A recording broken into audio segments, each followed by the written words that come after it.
dieron aviso a David diciendo: he aquí que los filisteos combaten a Keila y roban las ceras.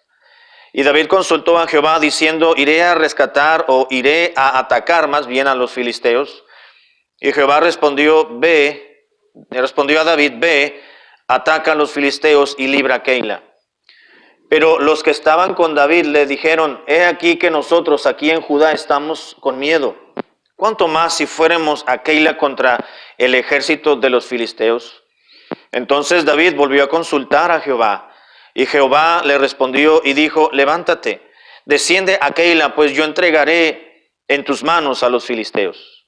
Fue pues David con sus hombres a Keila y peleó contra los filisteos y se llevó sus ganados y les causó una gran derrota.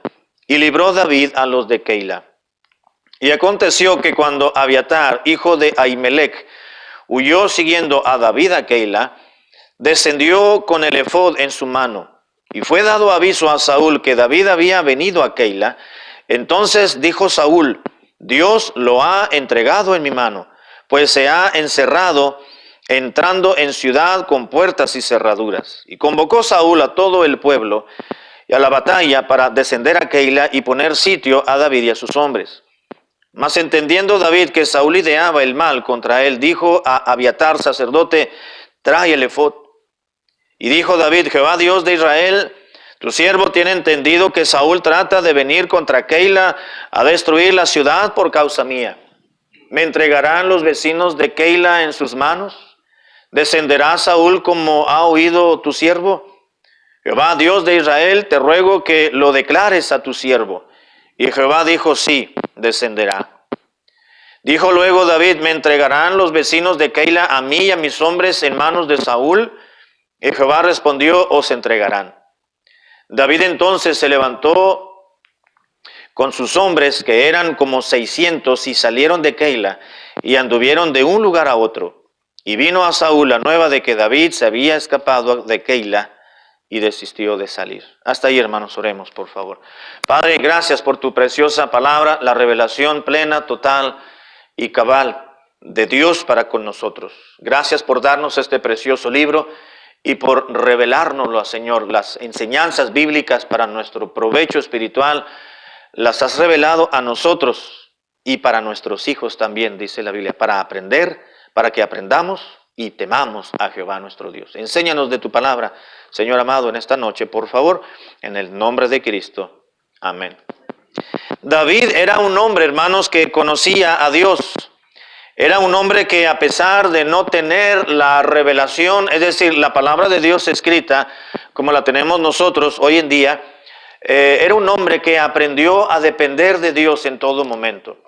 Era un hombre que tenía sabiduría, había aprendido a hacerle frente a los embates, a las luchas, a los problemas que se le habían suscitado en el día a día. Y David confiaba plenamente en Dios. David era un hombre de pleito, era un hombre de lucha, era un hombre guerrero. Así que David sabía tomar decisiones, pero seguramente, hermanos, David, como en este pasaje, se encontró en una situación en la cual quería saber exactamente cómo reaccionar, qué hacer, y pidió a Dios no solamente consultó a Dios para que le diera luz verde si debía de pelear, de luchar, porque David, como estratega, sabía que si iba a Keila a defender a los habitantes de ese lugar, estaban los filisteos, habían ido los filisteos y destruyeron todas las ceras, todo el campo de Keila, y los de Keila tenían miedo, estaban temerosos, y David dijo, le dieron la noticia, dijo: voy a ir a defenderlos. Pero antes de ello le pidió el efod al sacerdote, que era como un pectoral que usaban el sumo sacerdote en su pecho, un pequeño chalequito, vamos a decirle así. Y ahí en el pectoral traía una bolsita, y en la bolsita traía ciertas piedritas, y lo utilizaban para echar suertes. No era que David escuchó la voz de Dios cuando le preguntó, era que David decía la pregunta, la dirección, y sacaban esas bolsitas, de esa bolsita sacaban unas piedritas, y dependiendo la posición que quedaran dichas piedritas, era la respuesta, un sí o un no. Por eso, razón por la cual dice que David le preguntó en el 11, ¿me entregarán los vecinos de Keila en sus manos? ¿Descenderá Saúl que ha ido a tu siervo? Y Jehová, Dios de Israel, te ruego que me lo declares a tu siervo. Y Jehová dijo, sí.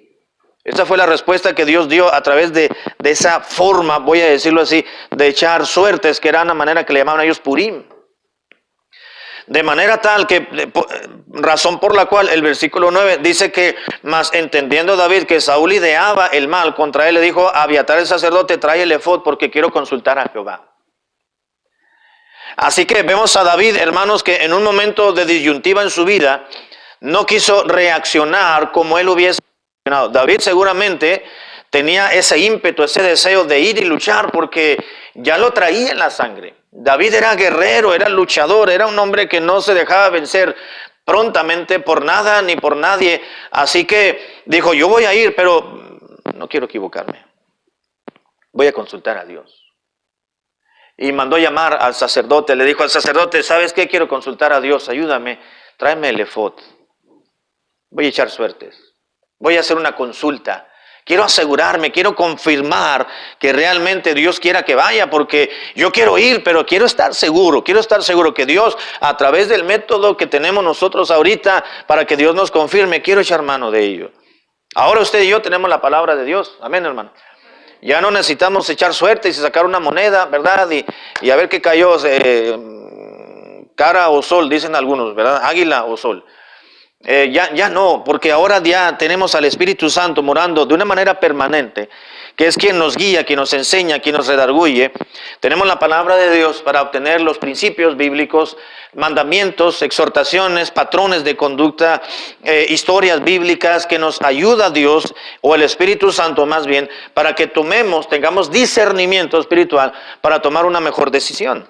Pero en aquel entonces no tenía David el Antiguo Testamento, mucho menos el Nuevo Testamento. Todavía no se escribía. Todavía no se cerraba ni se cerraba el canon de la revelación de Dios del Antiguo Testamento. De forma que David tenía que utilizar los métodos que Dios les había aprobado o los recursos para consultar la presencia de Dios o consultar la dirección de Dios. Así que como David, hermanos, usted y yo nos encontramos hoy en día en muchas disyuntivas. ¿Qué hacer, por ejemplo? ¿Cómo reaccionar? ¿A dónde ir? ¿Vamos o no vamos? Decía la hermana, todavía no estamos seguros si vamos o no viajamos, aunque ya tenemos los boletos. ¿Subimos o no subimos? ¿Bajamos o no bajamos? ¿Buscamos a fulano de tal o nos abstenemos de buscarlo? ¿Hago esta llamada o mejor me espero? ¿Qué hago? ¿Qué digo? ¿Lo firmo o no lo firmo? ¿Acepto este contrato? ¿Acepto esta invitación o no hago nada? ¿Qué vamos a hacer? ¿Qué carrera vamos a estudiar? ¿A qué me voy a dedicar el resto de mi vida? ¿Cuál será la motivación que yo tenga para trabajar día a día? Quiero estudiar algo que me motive y que no tenga que hacerlo de una manera obligada, sino que mi trabajo sea algo que yo ame y que yo anhele. Quiero que me dirija, Señor, ¿qué debo de hacer? ¿A dónde voy a llevar aplicaciones y solicitudes? Nos encontramos en situaciones, en disyuntivas en la vida, hermanos. ¿Y qué hacer? ¿Qué hacemos? En ocasiones estamos acostumbrados a tomar nuestras propias decisiones y decimos, bueno, es mi decisión, yo voy a asumir mi propia responsabilidad. Y sí, eso es lo conducente, ¿verdad? Cuando uno toma una decisión, uno se hace responsable, pero debemos de pedir la ayuda y la consulta de Dios. David sabía y decía, yo puedo pelear, yo tengo 600 gentes ahorita, 600 efectivo militar, para poderle hacerle frente a los filisteos. Sé quiénes son, sé las armas que tienen, los podemos derrotar. David dijo, yo voy a ir y en el nombre de David, vamos a derrotar a los filisteos. No dijo David eso. Pero David tenía lo suficiente, tenía el ejército, tenía las armas para hacerle frente a los filisteos. Y le dijo, Dios, voy a ir. Voy a ir. Dijo, sí, ve, porque tienes que defender ese pueblo. Cuando le dijeron, se están poniendo las cosas difíciles y feas allá abajo, David, así que, pues reconsidera. Porque tenemos familia, le dijeron el efectivo militar que tenía. Entonces David dijo, caray, déjenme consultarlo con Dios que me confirme. En ocasiones, hermanos, ya sabemos lo que tenemos que hacer y lo hacemos porque Dios ya nos dirigió a ello. Pero en ciertas ocasiones nos vamos a encontrar en alguna disyuntiva porque Dios ya nos confirmó lo que tenemos que hacer, pero ya después nos entra un poquito la duda. ¿Qué hago? ¿Lo voy a hacer o no? Ya pasó mucho tiempo. ¿Me espero o no me espero? Y decimos, Señor, ¿qué hago? Y vamos en oración a Dios. ¿Qué debemos de hacer, hermanos? ¿Cómo debemos de reaccionar cuando nos encontramos en una disyuntiva en nuestra vida? Cuando ya no estamos seguros de que realmente esa es la voluntad de Dios, porque quizás la voluntad de Dios en su momento fue que, voy a decirlo, yo quise cambiar de residencia y de estado y de ciudad y voy a dejar mi trabajo, dijo un hermano en una ocasión, voy a dejar mi trabajo, estoy seguro que me voy para allá en aquel otro estado y allá voy a hacer mi vida, a rehacer mi vida con mi propia familia, con mi propia esposa y mis hijos, voy a salir de otros aires y voy a tener un clima nuevo. Quiero ver cómo nos va. Y ese hermano oró y dijo, bueno, yo creo que Dios es, pero el hermano tardó muchos meses en salir. Estoy hablando de una historia real. El hermano dijo, yo voy a ir a Monterrey. Creo que era Monterrey donde iba a ir, estaba en Tijuana. Teniendo su profesión, teniendo un buen trabajo en Tijuana, teniendo a su esposa, teniendo a su niño, a su pequeñita, era una niña. Iba muy bien, tenía una buena iglesia ahí en Tijuana, tenía un buen trabajo, pero de repente dijo, me voy a Monterrey, Nuevo León. Y oró, pero tardó mucho tiempo en salir. Cuando salió, tenía dudas de que si realmente era la voluntad de Dios. Cuando se fue, no encontró ni trabajo, era un profesionista muy experimentado, no encontró trabajo, anduvo trabajando en otras áreas que no era la suya, no les fue bien y al cabo de varios meses tuvieron que regresar. Y acá en Tijuana pues vendieron su casa, vendieron todo lo que tenían, ¿verdad? Porque ya iban a comenzar de nuevo. Quizás en su momento Dios le dijo sí, pero pasó mucho tiempo y después dijo pues ya no, te hubiera sido cuando te dije. Así estuvo el caso de David. Voy a ir, pero después dijo, bueno, déjame consultarlo. ¿Qué debemos de hacer, hermanos, cuando nos encontramos en alguna disyuntiva en nuestra vida? Número uno, no debemos de dejar de orar a Dios. Primero, dice el versículo 23, el capítulo 23, el versículo 2, dice, y a Jehová diciendo, iré a atacar a los filisteos. Y luego el versículo 4 continúa diciendo, entonces David volvió a consultar a Jehová. Antes de tomar una decisión, hermanos, y aun cuando ya tengamos la decisión, debemos de pedirle a Dios una confirmación. Si hay algo de duda. Santiago dice, pues si vas a pedirle a Dios algo, pídeselo, pero si vas a hacer algo, no dudes.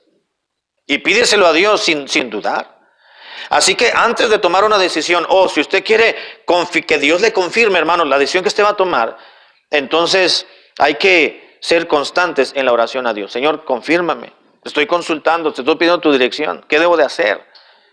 Hace algunos meses me dijiste y me convenciste, trajiste paz a mi interior de que esto es lo que debería de hacer, pero ya pasó mucho tiempo. ¿Realmente quieres que lo haga? ¿Realmente quieres que firme este contrato? ¿Realmente quieres que me integre en ese trabajo? ¿Realmente quieres que vaya y pida solicitud en aquella otra área? ¿Realmente debo de renunciar a esta empresa? ¿Realmente debo de comenzar mi propio negocio? No lo sé, man. Lo que sea. Consultarlo a Dios en oración como lo hizo David. Consultó David a Jehová y en el versículo 4, entonces David volvió a consultar para que no quede duda. Cuando nos encontremos en alguna disyuntiva, hermanos, en nuestra vida, debemos de conectarnos y de consultarlo en oración a Dios. Amén. Eso es lo primero que debemos de hacer. Orar a Dios. ¿Se acuerdan de cuando Nehemías era el copero del rey y se enteró? Él estaba en cautiverio, Nehemías, y él era el copero del rey. ¿Se acuerdan qué hacían los coperos? Exacto, era copero, ¿verdad? Era el que probaba la copa del vino, en verdad. Total que finalmente el copero, se le quedó ese nombre, ¿verdad?, a su oficio, pero era una persona tan allegada al rey que tenía que dar su propia vida por el rey. No solamente era el que preparaba y servía el vino en aquel entonces, que era una bebida común en aquel entonces, en aquellas culturas, en aquella cultura, sino que era el que probaba la comida por si querían envenenar al rey.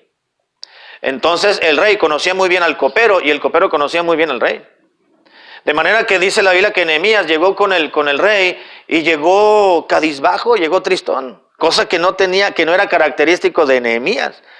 Y el rey ya conocía a Nehemías, le dijo, oye Nehemías, ¿qué tienes? Te veo cabizbajo, triste, pensativo. Dice, y hermano, y para que un oficial del rey llegara ante su presencia con la cara toda amargullosa, dijo un hermano, con la cara tristona y de amargura o de tristeza, le tenían que cortar la cabeza. Pero el rey fue benevolente y le dijo, Nehemías, ¿qué tienes? Te veo raro. Dice, pues ¿cómo no voy a estar raro, mi rey, mi señor? Mi reino, vea, mi señor. ¿Cómo no voy a estar triste, mi señor, si el pueblo de donde yo soy está, sus puertas están, le dijo su hermano Anani, vino Anani, su hermano de Jerusalén, le dijo, oye, Nehemías, ¿cómo está nuestra gente allá en Jerusalén? No, pues los muros están derrumbados, las puertas están quemadas, y adentro las familias que se quedaron, que están vivas, están en afrenta y en gran mal. Y se entristeció su corazón. Y dice el relato de Nehemías en el primer capítulo, me parece que cuando se sintió mal y tenía que ir a cumplir con su labor, su oficio, y cuando entró con el rey le dijo, pues así está la situación, oh rey. Dice, ¿y qué quieres que haga por ti? Entonces dice la Biblia que dice, y oré a Dios en mi corazón. En ese momento, no nos dice la Biblia, hermano, no nos registra las palabras que utilizó Nehemías para referirse a Dios, pero dice el libro de Nehemías que en ese momento, cuando el rey le dijo, ¿qué pides, Nehemías, que yo pueda hacer por ti, por tu pueblo? Dice, y oré al Dios de los cielos. Fue todo lo que dice. ¿Y sabe qué sucedió, hermano? Le empezó a pedir, pues mira, yo quiero ir para allá, y si dice, pues yo te voy a franquear el viaje, pues ya que estás en eso, oh rey, pues también que me quiero llevar gente y algo para poder trabajar allá. Pero ¿sabe por qué Dios abrió el corazón y abrió puertas de parte del rey en favor de Nehemías y de su gente, de su pueblo en Jerusalén? Porque consultó a Dios.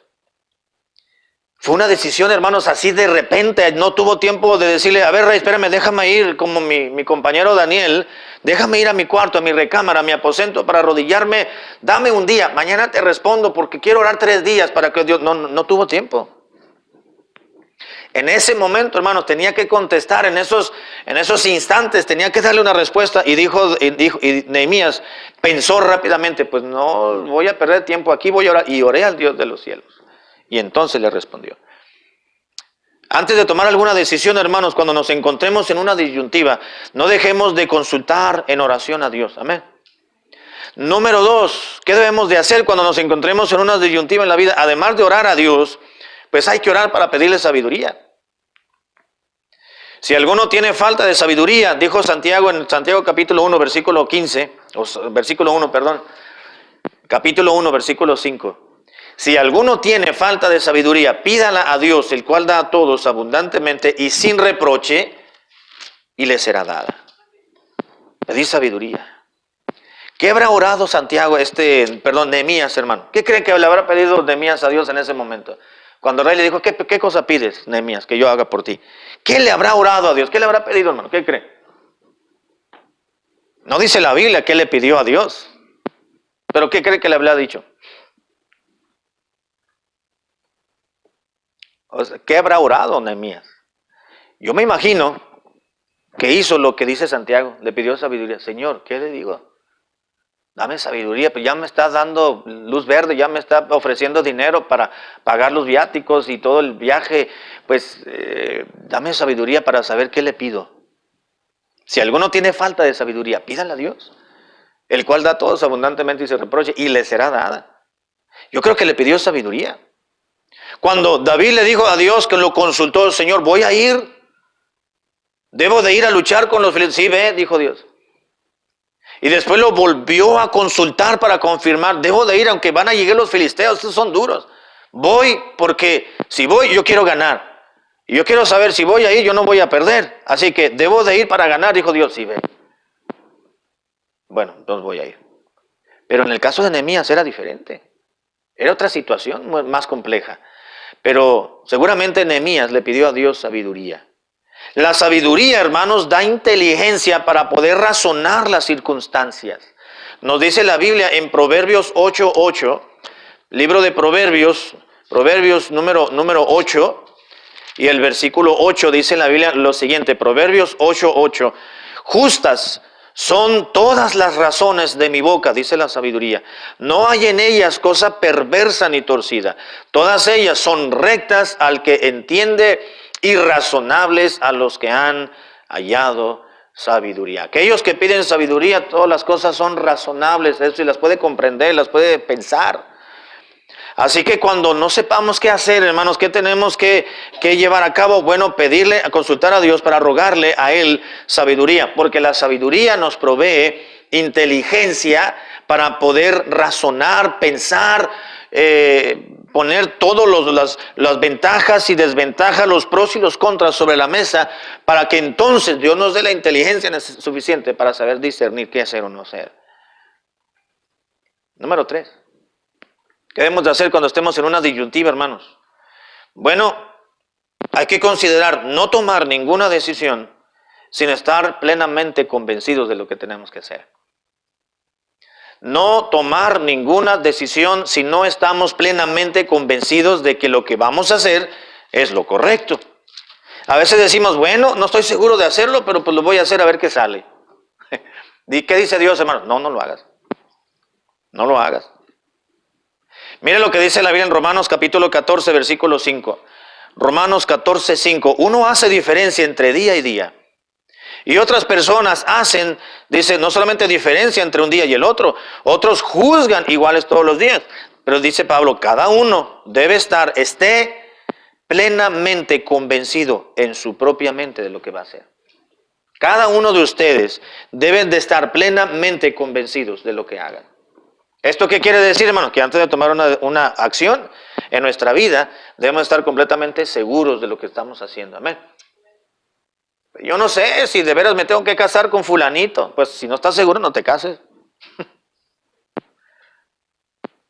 Porque si te casas es hasta que la muerte nos separe. Es el compromiso, ¿verdad? Es que no estoy seguro de entrar a ese trabajo. Bueno, si no estás seguro, no entres. Es que no estoy todavía convencido si realmente esa carrera es la que quiero estudiar, entonces todavía no des ese paso.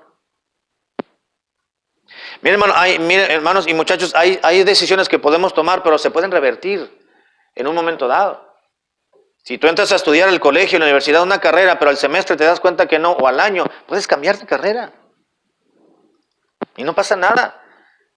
El semestre que transcurrió o el año que transcurrió, pues es información de una carrera que te diste cuenta que no te estaba gustando o que ya no, dices, es que no es lo mío. No importa, ya obtuviste un conocimiento. Malo que hubieras perdido todo un año. Pero es información que te va a quedar. Hay decisiones que podemos tomarlas y después podemos cambiar la carrera o el trabajo, pero hay otras decisiones en la vida, hermano, que tienen consecuencias perdurables para toda la vida. Y si nos afectan, no es de cambiar un trabajo, de cambiar de carrera o de cambiarle una llanta al carro o de cambiar un carro. A veces nos lamentamos, ¿y para qué vendí mi carro? Dicen. Bueno, pues nomás compramos otro y ya se acabó. El asunto es que nos traslade. Pero si echamos a perder un alma de uno de nuestros hijos o echamos a perder una vida de una persona, ahí ya no se puede revertir las cosas. ¿Qué hacer, hermanos, cuando nos encontramos en una disyuntiva en la vida? Número 1, consultar a Dios en oración. Número 2, pedirle a Dios sabiduría. Número 3, no tomar ninguna decisión si no estamos plenamente convencidos, dice la palabra del Señor. Número siguiente, hermanos, ¿qué tenemos que hacer? Bueno, nos dice Proverbios, en el Proverbios 11:14, que es muy importante los consejos. Proverbios 11:14. Dice la Escritura lo siguiente, Proverbios 11:14. Dice la Biblia, donde no hay dirección sabia, caerá el pueblo, mas en la multitud de consejeros hay seguridad. Con ansiedad será afligido, bueno, ese ya no es. El 15:22, Proverbios 15:22. Dice la Biblia, los pensamientos son frustrados donde no hay consejo, mas en la multitud de consejeros se afirman los pensamientos. A veces tenemos un montón de ideas, ¿no es cierto, hermano? Tenemos muchas ideas y que esto y aquello, pero ¿qué hago? ¿Por qué me inclino? Pida consejo. Pida consejo. Habrá personas que habrán pasado por lo mismo, hermano, que usted está pasando. Oh, joven, a lo mejor hay una persona que ya pasó por la situación que estás pasando. Ve con una persona sabia que crees que te va a dar un buen consejo. Busca. En la multitud de consejeros está la sabiduría, dice la palabra de Dios. Amén, hermano. Es buscar el consejo. Solicite consejo de alguien, pero de alguien confiable. Y sea consciente, hermanos, esto lo tenemos que tener muy presente. Tenemos que ser conscientes de la necesidad de ser aconsejados. Tenemos que pedir consejo. No somos autosuficientes. Dios es autosuficiente únicamente, pero usted y yo necesitamos siempre un buen consejo. Lo vamos a necesitar. En ocasiones no lo vamos a solicitar, no lo vamos a pedir, pero nos va a llegar. Alguien nos va a decir, mira, yo te aconsejo que hagas esto. O yo te sugiero que no le hagas así. Mira, yo te aconsejo que mejor te esperes. En ocasiones vamos a ir a buscar a alguien y pedirle, oye, ¿qué hago? ¿Qué harías tú en esta situación? ¿Qué puedo hacer? Le hablamos a alguien por teléfono, le decimos, oye, esta situación está así, ¿tú qué harías? O tú que ya pasaste por una situación semejante, ¿cómo reaccionaste? ¿Qué sucedió después? Yo quiero saber porque estoy en algo semejante y me gustaría saber qué consecuencias, o favorables o desfavorables, yo puedo tener si yo tomo esa decisión. Pedir consejo. En la multitud de consejeros está la sabiduría. Algo más, hermanos, para entrar a la parte final. Jeremías capítulo 17, versículo 9. Jeremías 17, 9. Todo lo que sucede en nuestras vidas, hermanos, tiene que ver con nuestras emociones, ¿no es cierto? Todas las decisiones que tomamos, todos los días estamos desarrollando ciertas emociones o ciertas sensaciones, que es algo diferente. Pero no debemos dejarnos dominar, hermanos, por las emociones. Jeremías 17, 9. Dice la Biblia, engañoso es el corazón más que todas las cosas y perverso. ¿Quién lo va a conocer? Dios hablando a través del profeta Jeremías dijo, espérate, mira, quiero decirte algo, el corazón, lo que emana del corazón, las emociones, los sentimientos, esas sensaciones que tú tienes, ¿verdad? Cuando te encuentras en alguna situación, eso es voluble, eso es cambiante. Tranquilo, no vas a tomar decisiones parados sobre las emociones. No debemos dejarnos dominar, hermanos, por las emociones, porque las emociones son volubles. No hay seguridad en ellas. No hay. Yo me dejé llevar un día, en una ocasión, mi esposa, estábamos solteros todavía, y le digo, mira, quiero que veas algo. Salimos del trabajo y yo no tenía carro, ella tenía carro. Dije, ¿cómo tiene carro ella? Yo no. Si íbamos a salir, bueno, pues yo quería llevarle mi propio carro y anduve orando y trabajando y total que me dieron un dinero en el trabajo. Y había andado por ahí y miré un carrito, un Suzuki Samurai. Es uno de esos jeepitos chiquitos, cuadraditos, bien bonitos. Hagan cuenta que es un Volkswagen, pero cuadradito. Doble tracción, convertible. Miren, llantas anchas, así bajito, hermano. Andaba una siempre parecía ranita, ¿no? Cuando estaba bonito el carrito. Y ahorita quisiera conseguirlo, pero bueno, ya lo vendí. Y le dije a mi esposa, mira, pasé por ahí y me enamoré de ese carro. Fui y pregunté cuánto costaba. Me dijeron tal, ahí en el lote de carros, en la yarda. Conté cuánto dinero tenía, pedí al trabajo, me ayudaron y dije, voy a comprarlo. Mi esposa me dice, ¿estás seguro? Dice, sí, me gusta. Yo estaba emocionado. Me dejé llevar por la emoción, me gustó, pero no me di cuenta de algo que tenía ese carro. Ese carro, como era convertible, los carros convertibles no los puedo importar, no se pueden importar. Es decir, era un carro con placas americanas, yo no lo podía importar, hacerlo con placas de Baja California que lo podía utilizar en la frontera. No se podía, era convertible y era convertible. Dije, no importa, pero me gustó y me dejé llevar por las emociones, lo compré. Mi esposa me dijo, ahí te quedas. Y se fue a su casa y yo me quedé ahí con en el lote de carros. La estuve pensando, dije, bueno, lo compré. Al siguiente día le llegué a su casa con el carrito. Mira, estaba muy bonito el carro. No, mi hermano y yo lo empezamos a limpiar, a trabajar, pero no tenía placas, ni de importación ni nacionales. Pero traía placas. Y bueno, total que cuando yo ya sabía eso, después dije, pues yo lo puedo importar. Y anduve buscando por ahí, y resulta que nadie lo podía importar. Me dijeron, estos carros no pasan. No pasan porque no pasan. Bueno, pues ni modo, dije. Fue una mala decisión. Lo voy a vender. ¿Cuánto lo trae? Como 2 años, ¿no? Yo creo que lo usé como 2 años, el carrito. Después lo tuve que vender después de que nos casamos. Me lo robaron un día que ya las primeras semanas de casados lo tenía estacionado allá afuera y ya mi esposa tenía otro carro y ya estaban los dos allá afuera y amanecimos y ya no estaba. Bueno, pero eso es otra historia. Lo pude recuperar, gracias a Dios, el mismo día. Sin embargo, a veces nos dejamos llevar, hermano, tomamos decisiones en base a las emociones. Yo reconozco que no debí haber comprado ese carro, me dejé llevar, fue una decisión emocional y no tanto racional. Bueno, no pasó a mayores, ¿verdad? No hubo ningún accidente, gracias a Dios, pero no debemos dejarnos dominar por las emociones para tomar una decisión. Tomar decisiones, hermanos, sobre las emociones es peligroso. Hay que hacerlo sobre la razón, no sobre el corazón. Claro, las emociones son resultado de decisiones que tomamos, pero no debemos dejarnos dominar por ellas. Más bien hay que utilizar la razón combinada con el corazón, pero darle mayor uso y cavidad a la razón que a las emociones. Y termino, hermanos, con Jeremías 15:16. Jeremías 15:16. Déjenme ver si es el versículo correcto. Jeremías 15:16. Fueron halladas tus palabras, dijo el profeta, y tu palabra me fue por gozo y por alegría en mi corazón, porque tu nombre se invocó sobre mí, oh Jehová, Dios de los ejércitos. Dijo Jeremías, dice, encontré tu palabra, dice, me comí, me bebí tu palabra, y me fueron por gozo y por alegría a mi corazón. Ore, hermano joven, ore y lea la Biblia para saber bien, para entender bien la dirección de Dios.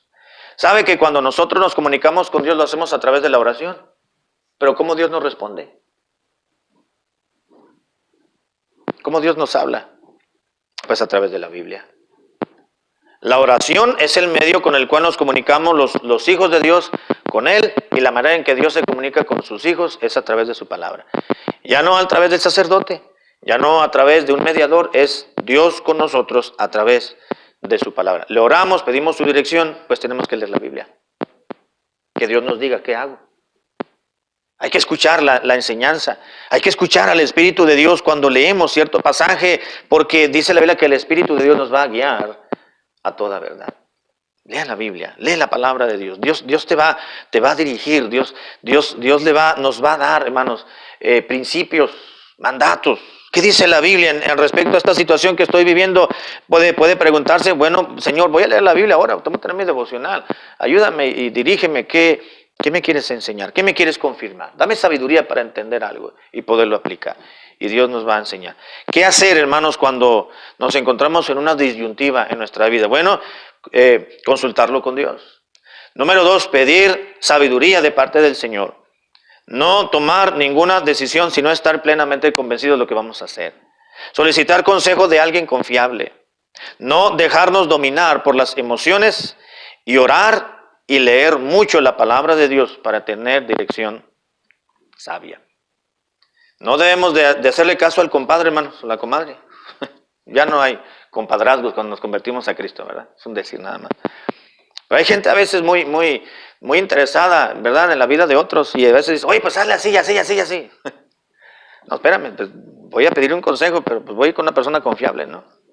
Alguien que realmente tenga sabiduría, haya pasado por alguna situación, que tenga experiencias, conozca la palabra del Señor, que me dé una orientación real y yo ya sabré si tomo el consejo, si tomo esta y entonces tomo una decisión. Que Dios nos ayude, hermanos, a crecer más y más en nuestra fe y que Dios dirija nuestras propias vidas. Amén.